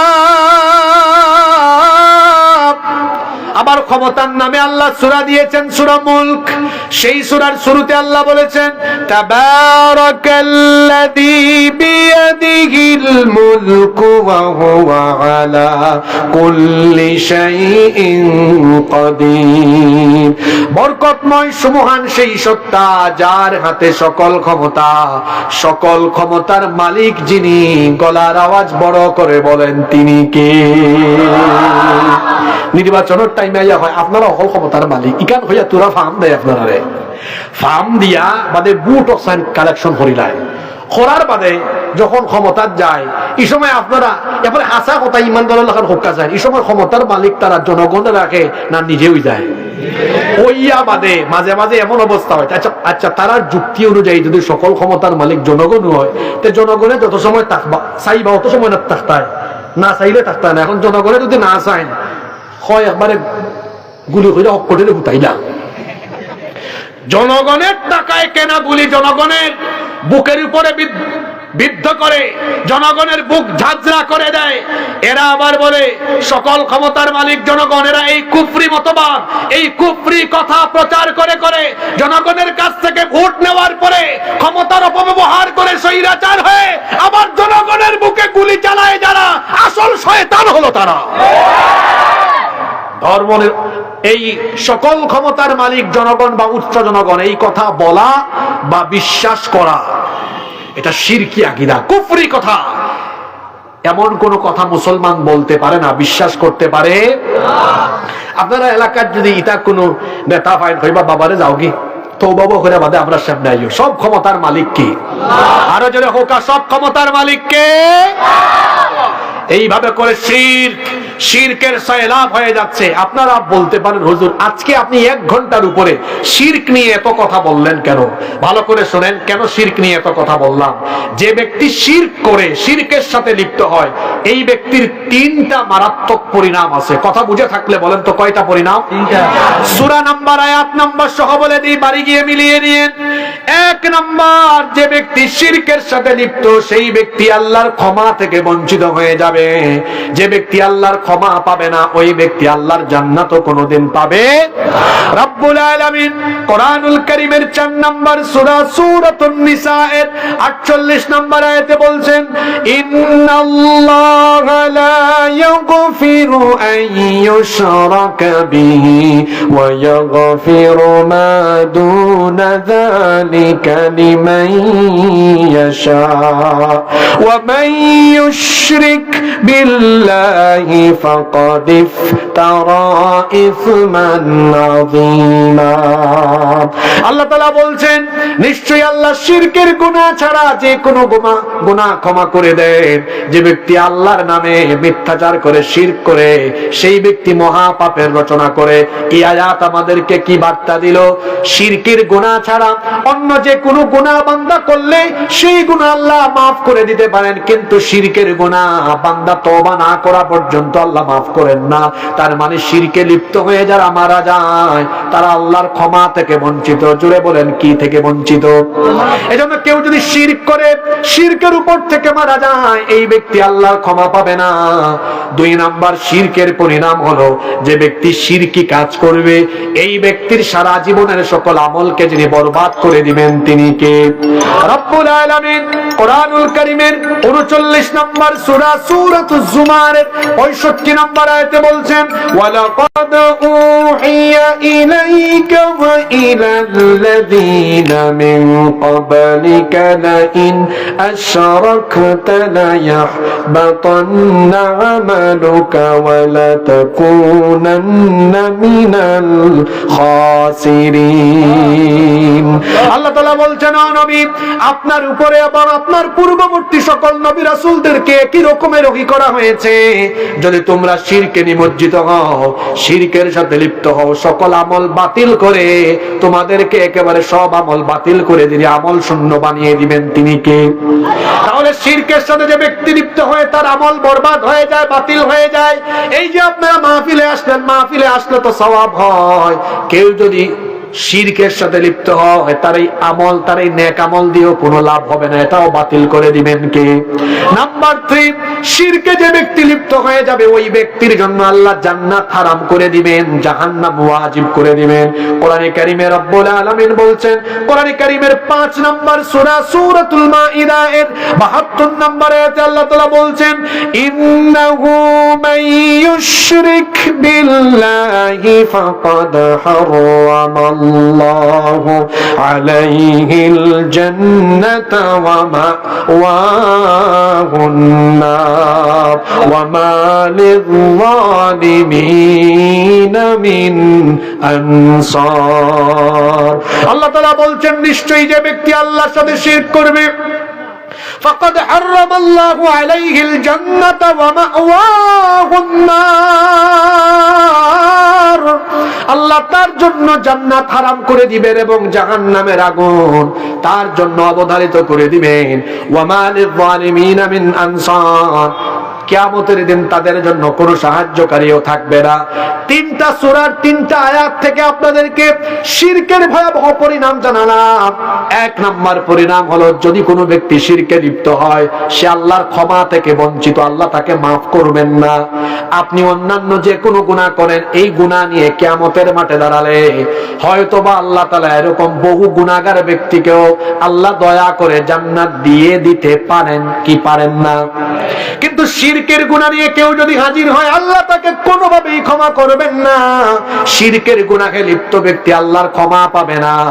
2 নাম্বার, যে ব্যক্তি আল্লাহর সাথে শিরক করবে আল্লাহ তার সকল আমলকে বরবাদ করে দিবেন, কোনো আমল তার কাজে লাগবে, কোনো আমল কাজে লাগবে না। 3 নাম্বার, যে ব্যক্তি আল্লাহর সাথে শিরক করবে সেই ব্যক্তি জান্নাতের কোনো গন্ধ পাবে না। তাহলে সবচাইতে বড় গুনাহের নাম হলো কিসের গুনাহ? আসতে বলবেন না, জোরে বলেন কিসের গুনাহ? তাহলে আজকের এই মাহফিলে কি আমরা এই সিদ্ধান্ত নিতে পারি না যে আমরা আর কোনোদিনও আল্লাহর সাথে শিরক করব না, আমরা শিরক কোনোদিন করার চিন্তাও মাথায় আনবো? তাহলে আমরা আসেন আল্লাহর সাথে কয়েকটা ওয়াদা করি, আমরা গোলামি করব কার? আসতে বলবেন না, জোরে বলেন গোলামি করব কার? মাথা নত করব কার সামনে? ব্যবসা বাণিজ্য চাকরি বাকরির উপার্জনের জন্য আমরা বরকত চাইবো কার কাছে? সন্তান হয় না, সন্তান চাইবো কার কাছে? আমাদের জীবনের সকল চাওয়া পাওয়া সব কিছু নিবেদন করব কার কাছে? মানুষের তৈরি করা আইন প্রতিষ্ঠা বাদ দিয়ে কোরআনের আলোকে সমাজ রাষ্ট্র পরিচালনার জন্য, কোরআনের আইন প্রতিষ্ঠার জন্য কাজ করব কার খুশির জন্য? কারণ পৃথিবীর সকল নবী এবং রাসূলদেরকে আল্লাহ এই দায়িত্ব দিয়েছেন, শারা'a লাকুম মিনাদ দীনি মা ওয়াসসা বিহি নূহা ওয়াল্লাযী আওহাইনা ইলাইকা। আল্লাহ বলছেন, ও নবী, আপনার উপরে এবং আপনার পূর্ববর্তীদের উপরে সকল নবী রাসূলকে আমি একই ধরনের ওহী নাজিল করেছি। মূসা, ঈসা, আপনার আগের সকল নবী রাসূলকে আমি আদেশ দিয়েছি, আন আকিমুদ্দিন, আমার দিনকে আমার জমিনে প্রতিষ্ঠা করো, আমার জমিনে আমার দিন কায়েম করো। এই জমিনটা কার? আরো আসতে হোকা, জমিন খান, আমরা খান। এখন হোকাছেন জমিন যদি আল্লাহর হয়, ইন জমিন হোকিতা আইন চলবো আমার বাপ দাদার না আল্লাহর? আল্লাহর নবী এবং রাসূলরা এই জমিনের মধ্যে কার আইন প্রতিষ্ঠার কাজ করেছেন? তো আপনি কি অমুক নেতা, তমুক নেত্রী, অমুক নেতা, তমুক নেতা তাদের আদর্শ কায়েমে কাজ করবেন, না আল্লাহর দিন কায়েমের চেষ্টা করবেন? আল্লাহর দিন কায়েমের জন্য আমরা কাজ করব, কারণ আল্লাহর দিন কায়েমের জন্য কাজ করা আমাদের জন্য ফরজ। নামাজ যেমন কায়েম করা ফরজ, আল্লাহর দিন কায়েমের জন্য কাজ করা আমাদের জন্য ফরজ। এই কোরআন যেভাবে মসজিদে থাকবে, মাদ্রাসায় থাকবে, সেই একই কোরআন যখন রাষ্ট্রের সর্বোচ্চ জায়গায় থাকবে, তখন রাষ্ট্রীয় পর্যায়ে কোন শিরিক হবে? সেই কোরআনকে আমরা রাষ্ট্রের সর্বোচ্চ জায়গায় চাই কি চাই না? কথায় আছে শেষ বালাদার সব বালা শেষ। কথা শুনিল কা? আচ্ছা, আপনারা হোকা চাইন বাংলাদেশে 68,000 গাঁও আছে। এই 68,000 গাঁওত আজকে এক রাইতে যদি 68,000 হুজুরে ওয়াজ করেন, হুজুর হলে ওয়াজ করে কিতা 68,000 গাঁওত মানুষরে আদেশ দিবা না অনুরোধ জানাইবা? জোরে হোকা। ইসলাম কিতা? ইসলামের কোন কাজ কিতা আদেশ দেওয়ার না অনুরোধ করার? আদেশ করার। কিতা করার? আমরা আদেশ করতাম তো আল্লাহ কইছেন কুনতুম খায়রা উম্মাতিন উখরিজাত লিন-নাসি তা'মুরুনা বিল মা'রুফি ওয়া তানহাউনা আনিল মুনকার। হুজুর হলে আমারে তোমরা সাথ দিবা, তা'মুরুনা বিল মা'রুফ, আল্লাহ কইরা যে তোমরা সৎ কাজের আদেশ দাও। এটা আমরের সিগানা, তা'মুরুনা বিল মা'রুফ আমরের সিগা। আল্লাহ আদেশ দিচ্ছেন সৎ কাজের আদেশ দাও, অসৎ কাজে নিষেধ করো। মনে করেন এই বাংলাদেশে এখন, এটা একটা উদাহরণ দিচ্ছি, শিক্ষা কারিকুলামে ঈমান আকীদা বিধ্বংসী অনেক কিছু ঢুকে গেল। সংবিধানে মুসলমানদের ঈমান আকীদা বিধ্বংসী অনেক কিছু ঢুকে গেল। এখন বলেন তো আলেম উলামারা বা আপনারা এগুলো বাতিল করার জন্য আদেশ করতে পারবেন না অনুরোধ করতে পারবেন? হয় আদেশ করিলে বা দেখো রোকা আদেশ হয়, দেখাও কাম বিউস হয়ে ওয়াজ শোনা নাকি। বান্দরের ঘর বান্দর হলে যে শিক্ষা ব্যবস্থা বান্দামি ঢুকাইছিলা, আলু ভর্তা, ডিম বাজি, মুন্না আর মুন্নি, শরীফার শরীফা, এই সময় কিতা আমরা হুজুর হলে বা আপনারা আদেশ করিয়া ইটা বাতিল করতে পারছেন না সর্বোচ্চ অনুরোধ করতে পারছেন? জোরে হোকা, বুঝা হোকা, কিটা করতে পারছেন? এই উদাহরণ দেয়া যায় আপনারা বুঝবার লাগি। যতদিন পর্যন্ত আল্লাহর কোরআন রে আপনারা রাষ্ট্রের সর্বোচ্চ জায়গাত রাখতে না পারবা, 6 দফা 8 দফা 9 দফা 13 দফা 14 দফা দাবি লইয়া যাইবা, আর জালিম হলো রাতর মাইর খাইবা। ওই জায়গা পার্লামেন্ট, সেক্রেটারিয়েট আর বঙ্গভবনে যেদিন আল্লাহর কোরআনকে ঢুকানো যাবে আর কোরআনওয়ালা লোকদেরকে দিয়ে যখন সংসদ গঠন করা যাবে, তখন অনুরোধ নয়, আদেশ করে করে সকল অন্যায়কে বন্ধ করে দেওয়া হবে। ঠিক তো হইলা? এখন হন জায়গা মতো কোরআনটা লইয়া যাওয়া মাথৌকা লাগবো নি? আপনারা চাইননি? জোরে হোকা চাইননি? শেষ কথা হনৌকা, কোরআনের আইন যখন দেশ চালু হইব, চুরি থাকতো নাই, ডাকাতি থাকতো নাই, অন্যায় থাকতো নাই। এখন দেখা যায় যে তাই তোরে সুট দেখাই ধরার দায়িত্ব দেওয়া হয়েছে, হিতারও বড় চুরিয়া বুঝিছে। আপনার উদাহরণ দিলাই, হৌ যে বেনজির, তার নাম দিলা, হায় রে হায়, খামও করছে নজিরবিহীন। সুরের সুর 2000 টাকা চুরি করছে, 2000 কোটি টাকা। আমার মুভিতে 2000 টাকা, 2000 কত? আর আপনার দেশে পাথর হোটেলের মালিক এখন আসলা, নাম মনে আছেনি আপনারা? চুরি আর চুরি। বাংলাদেশও চুরি হবে না কেন জানেননি? কারণ চুরি নিয়ন্ত্রণ করবার লাগে, নির্মূল করার লাগে যাদের দায়িত্ব দেওয়া, হেরাও বড় চুর। আপনারা আসেবার লাগে হয়েছে নি? দেখবানে খালি সুযোগ পাইল নি, কেউ দায়িত্বটা পাইল, আঙ্গুল ফুল্লা সম্পদ আসেন নি 5 কোটি, 5 বছর বাদে 500 কোটি। এখন হৌকা চাই চুরি ডাকাতি নির্মূল তারার দ্বারা সম্ভব নেই, যদি হৌকা সম্ভব নেই। কোরআন ও সূরার শাস্তি হইল চুর দৌড়িলে আত খাটিলাও দৌড়া। এখন ই আইন হে বানাইব নি? হে নিজের তো চুর, হে চাইব নে তার আত খাটতো? কইব কোনো মতে রাখো। আর যদি আমরা কোনোদিন ধরা খাইয়া হামাই অসুবিধা কিতা, জেলো হামাইলে তারা মনে করে আমি প্রমোশন লইয়া পারইব। এর লাগি দেখবা মানুষের তৈরি করা আইন দিয়া শাস্তি চলে করিয়া আমি আজকে হইয়া গেলাম মনে চুর জেলো গেলে আরো আত নাড়ায় দুইজন মেনটা কয় আমি আইরাম আরো বড় মাফর চুরি করব। আইয়া দেখা যায় কালো আরো বড় চুরি করে। এই দেশে যদি কোরআনের আইন চালু হয়, কোন চোর ধরে যদি তার হাত কেটে দেওয়া হয়, এই একটা বিচার দেখে সবগুলা শেষরা চোর তার মতো সুদা হয়ে যাবে। এই জন্য যতদিন পর্যন্ত কোরআনের আইন প্রতিষ্ঠা না হবে, চুরি ডাকাতি জেনা বদমাইশি অন্যায় অপরাধ কমবে না। এই যে জেনারেশন জি, জেন জি, তারা স্বপ্ন দেখে দুর্নীতি মুক্ত, চোর বাটপার মুক্ত, চাঁদাবাজ মুক্ত নতুন বাংলাদেশ। আমি আমার এই যুবক তরুণ ভাইদেরকে বলতে চাই, ও আমার কলিজার টুকরা ভাইয়েরা, ৭১ সালে দেশ স্বাধীন হয়েছে, 2025 54 বছর ধরে এই দেশের ভাগ্য বদলাবার কথা বলে বলে যারা যখন সুযোগ পেয়েছে, ওরা মানুষের ভাগ্য বদলায় নাই, তারা নিজেদের শার্ট প্যান্ট বদলিয়েছে, গাড়ি বদলিয়েছে, বাড়ি বদলিয়েছে, মোবাইল বদলিয়েছে। মানুষের ভাগ্য বদলায় নাই। মানুষের তৈরি করা আইন দিয়ে এই দেশের ভাগ্য বদলাবে না। এদেশের ভাগ্য বদলাতে হলে এই দেশে আল্লাহর কোরআনের শাসন দরকার। এই জন্য আমরা আগামীর বাংলাদেশে আল্লাহর কোরআনের শাসন দেখতে চাই কি চাই না? যদি আল্লাহর কোরআনের শাসন কায়েম হয়, তাহলে দেখবা দেশের ভিতরে কোন শিরকও থাকতো ইনশাআল্লাহ। এর লাগি শিরকরে নির্মূল করতে হইলে, চুরি বাটফারি ডাকাতি দুর্নীতি হক্কল অন্যায় অপকর্ম বন্ধ করতে হইলে রাষ্ট্রীয়ভাবেও আল্লাহর কোরআনের শাসনের দরকার আছে। এর কারণে আউকা আমরা সবে বিশুদ্ধ ঈমান আনিয়া, বিশুদ্ধ ঈমানের উপরে তাকিয়া আমরা এই তাওহীদ, আল্লাহর একত্ববাদ, আল্লাহর সার্বভৌমত্ব রাষ্ট্রীয়ভাবে প্রতিষ্ঠা করিয়া এই দেশে আমরা কোরআনের শাসন কায়েম করবার লাগি হকলে মিল্লামিশা কাম করি। ঠেলাঠেলি করার কোনো দরকার নাই। হ্যাঁ, এখন ঠেলাঠেলি করার সময় নাই। আমরা দেশের হুজুর হল যদি হয়ে যেতা, বাংলাদেশে একদিন ইসলাম কায়েমি গেল। আপনারা দুইটা লাভ আসেনি, হুজুর হল লাগা হিংসা কর, দুনিয়া তার কেউ নাই।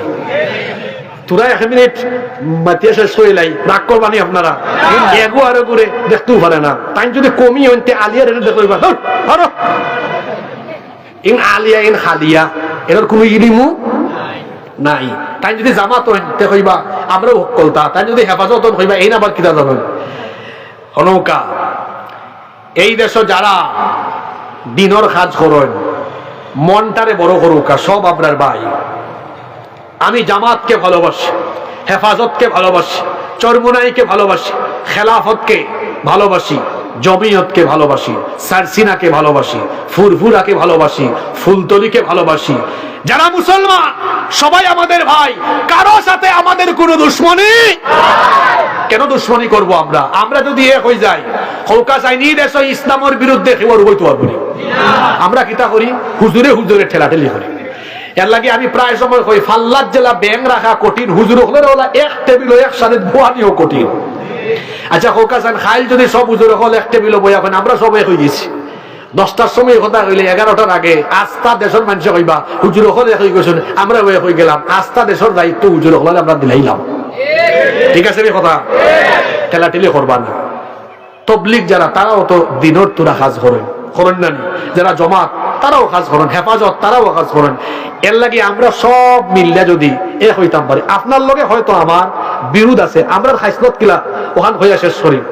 আপনার আর আমার দেখা যায় 3-4টা মুসলাত তুরা একটু কিতা আছে, বেড়াছাড়া হইবা তুই কাফির। এখন 3টা বেড়াছাড়া আছে, আপনি যদি তারে 3বার কাফির হন, 97টার তো মিল আছে, তারে আপনি 97 হোকা মুমিন মুমিন মুমিন মুমিন মুমিন মুমিন হোকা। কারণ 3টা অমিল হয়, যদি তারে 3বার কাফির হন, তো 97টার মিল আছে, 97 বার মুমিনও হওয়া দরকার। আমি আপনার লগে 49টা বিষয়ের অমিল থাকলেও আপনার লগে আমি ঐক্য করতে রাজি, এই কারণে কারণ আপনার লগে আমার 51টা মিল আছে। অত কোনটা লাগতো না, খালি 3টা বিষয় গেলেও আমি আপনার লগে ঐক্যমত হয়ে যাব। আমরা রবকে, রসুল কয়জন, কিতাব কয়টা, আর কোনটাও লাগতো না, আমি আপনার লগে হয়ে যাব। আমাদের প্রভু এক, একে নবীর উম্মত, জীবন বিধানে ওই শিবানী কোরআন। আমাদের প্রভু এক, একে নবীর উম্মত, জীবন বিধানে ওই শিবানী কোরআন। তবে কেন এক নও হে মুসলমান, এক হও এক হও করিয়া বাপ। আমরা এক হইলে আমরা শক্তি বাড়বো ইনশাআল্লাহ। আল্লাহ তাআলা গোটা বিশ্বের মুসলমানদেরকে ঐক্যবদ্ধ হওয়ার তৌফিক দেন। আল্লাহ আমাদের সবাইকে বিশুদ্ধ ঈমানের উপরে অবিচল থাকার তৌফিক দেন। সে উঠবা না, খুব ভদ্র মানুষ আপনারা, মনে থাকবো আপনারা কথা। তোরা বক্তসর দোয়া করি নাই নাকি? এরপরে আজান হইব, কোন নমাজ মনে জামাত হইব না, নেই মসজিদ আছে, দৌড় মারবো না। অনেকে কিন্তু ওয়াজও থাকে আর নমাজও থাকে, আলগোস দৌড় মারি দেয়। ইলা খান কুলাউরা তৈত না ইনশাআল্লাহ। সকল লাগি দোয়া হইব। আল্লাহুম্মা আমিন। আলহামদুলিল্লাহি রাব্বিল আলামিন, والصلاة والسلام على أشرف الأنبياء والمرسلين. ربنا ظلمنا أنفسنا وإن لم تغفر لنا وترحمنا لنكونن من الخاسرين. ربنا لا تزغ قلوبنا بعد إذ هديتنا وهب لنا من لدنك رحمة إنك أنت الوهاب. رب العالمين, ওগো আমাদের মালিক, ওগো আমাদের রব, দীর্ঘ সময় ধরে আমরা কোরআন সুন্নাহ থেকে আলোচনা করলাম, আলোচনা শুনলাম। রব্বুল আলামিন, জীবনের সকল গুনাহ নিয়ে তোমার দরবারে হাত তুলেছি। আল্লাহ, আমরা জানি আমরা গুনাহ করেছি, আমাদের গুনাহের পরিমাণ অনেক বেশি, কিন্তু আমরা তো এটাও জানি আমাদের গুনাহের চাইতে তোমার দয়ার পরিমাণ আরো কোটি কোটি গুণে বেশি। রব্বুল আলামিন, আমাদের গুনার দিকে না তাকিয়ে তোমার রহমতের দিকে দৃষ্টি দিয়ে তোমার গাফফার নামের খাতিরে আমাদের জীবনের জানা অজানা যত গুনাহ আছে দয়া করে সব গুনাহ তুমি মাফ করে দাও। রব্বুল আলামিন, আমাদের পিতামাতাকে মাফ করে দাও। আল্লাহুম্মা গফিরলি ওয়া লিওয়ালিদাইয়া ওয়া কুর রাব্বিরহামহুমা কামা রাব্বায়ানি সগীরা। রব্বুল আলামিন, আমাদের অনেক ভাইরা দোয়া চেয়েছেন, তাদের আব্বা আম্মা দুনিয়াতে নাই। এখানে যারা হাত শত শত হাজার হাজার মানুষ হাত তুলেছেন, জানি না কার বাপ নাই, কার মা নাই। আল্লাহ, আমরা যারা মা বাবা হারিয়ে ফেলেছি, আমাদের সকলের মা বাবার কবরকে জান্নাতের বাগান বানিয়ে দাও। রব্বুল আলামিন, আমাদের মধ্যে যারা অসুস্থ তাদেরকে শিফা দান করে দাও। আমার প্রিয় খালেদ ভাইয়ের চাচা অসুস্থ, দুইবার স্ট্রোক করে ফেলেছেন। আল্লাহ, তুমি চাচাকে শিফায়ে আজলা কামিলা নসিব করে দাও। আজকে খালেদ ভাই তার পরিবারের লোকেরা আপ্যায়নের ব্যবস্থা করেছেন, আল্লাহ তাদেরকে মাফ করে দাও, তার প্রবাস জীবনকে নিরাপদ করে দাও। রব্বুল আলামিন, আজকের এই ইন্তজামের সাথে যারা সংশ্লিষ্ট সবাইকে মাফ করে দাও। মাওলানা মুজাহিদুল ইসলাম ফারুকী ভাই সহ আজকে যত আলোচক আছেন, আল্লাহ সবাইকে মাফ করে দাও, সবার ইলমে আমলে তরক্কি দান করে দাও। রব্বুল আলামিন, সবার ইজ্জত সম্মান বাড়িয়ে দাও। মাহফিলের সম্মানিত সভাপতি দ্বয়কে আল্লাহ মাফ করে দাও, তাদেরকে দ্বীনের খেদমতের জন্য কবুল করে নাও। আল্লাহ, সময়ের কারণে অনেক কথা বলতে পারি নাই, অনেক মানুষ হাত তুলে আমিন আমিন বলতেছেন। আল্লাহ, সকলের দিলের নেক বাসনা তুমি পূরণ করে দাও। আমার সাথে যারা আমিন আমিন বলতেছেন, সকলের হৃদয়ের আকুতি তুমি কবুল করে নাও। রব্বুল আলামিন, মরণের আগে তোমার ঘরের জিয়ারত এবং তোমার হাবিবের রওজা শরীফের জিয়ারত নসিব করে দিও। আমরা যারা গিয়ে এসেছি, বারবার যাওয়ার সুযোগ আমাদেরকে দান করে দিও। সাল্লাল্লাহু তাআলা আলা খায়রি খালকিহি মুহাম্মাদিন ওয়া আলিহি ওয়া আসহাবিহি আজমাইন বিরহমাতিকা ইয়া আরহামার রাহিমিন। আমিন। আসসালামু আলাইকুম।